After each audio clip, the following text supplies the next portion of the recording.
This is Optimal Startup Daily, episode 624, How My Best Side Hustle Ever Almost Ended in Court, by Nick Loper of SideHustleNation.com.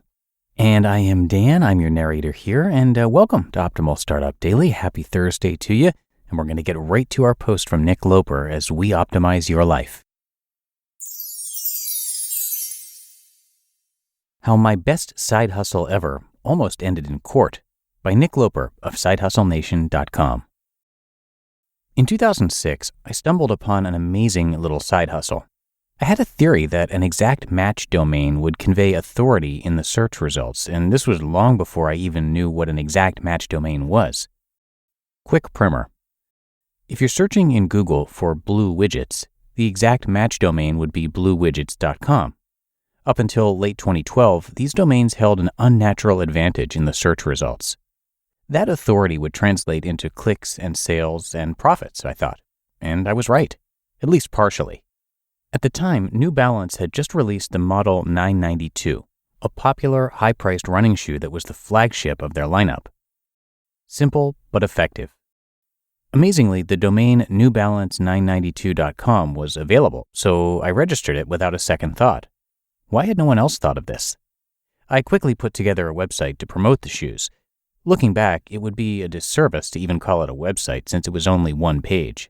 I had yet to discover WordPress, so I built this myself using the Yahoo Site Builder software. It was very minimal. That's it. When the price changed, I'd have to update it manually and republish the site. This simple one-page website had no internal navigation, no About Us, no Contact Us, no privacy policy, and almost no content at all. And despite looking like it was designed by a blind third grader, with apologies to the blind third graders, it converted like crazy. What it lacked in substance, it made up for in value.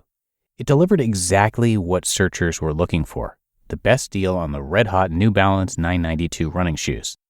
I pumped AdWords traffic to this page as hard as I could.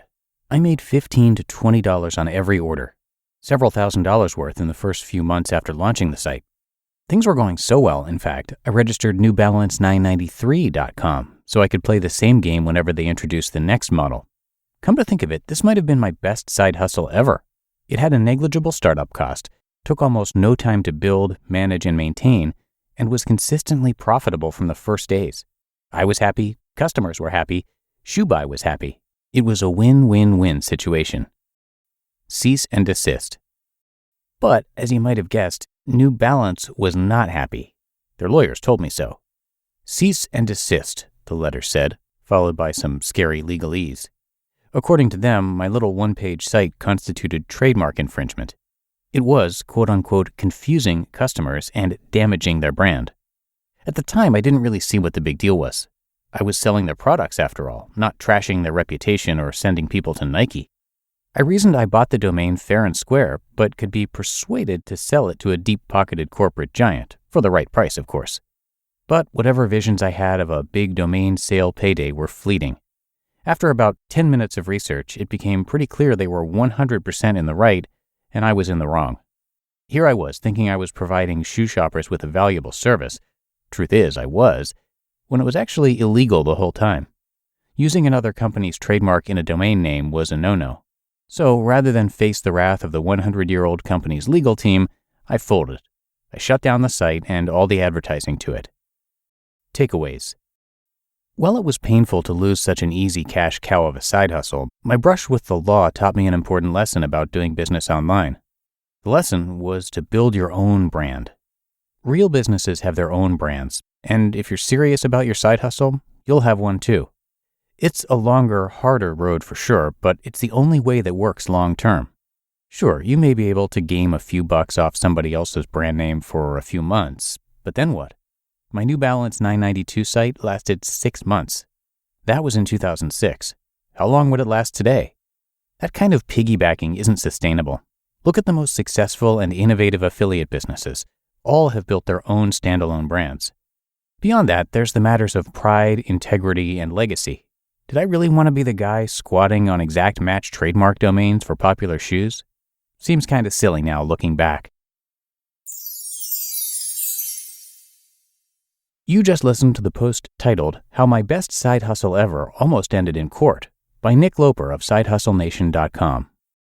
And thank you to Nick for letting us share his post today.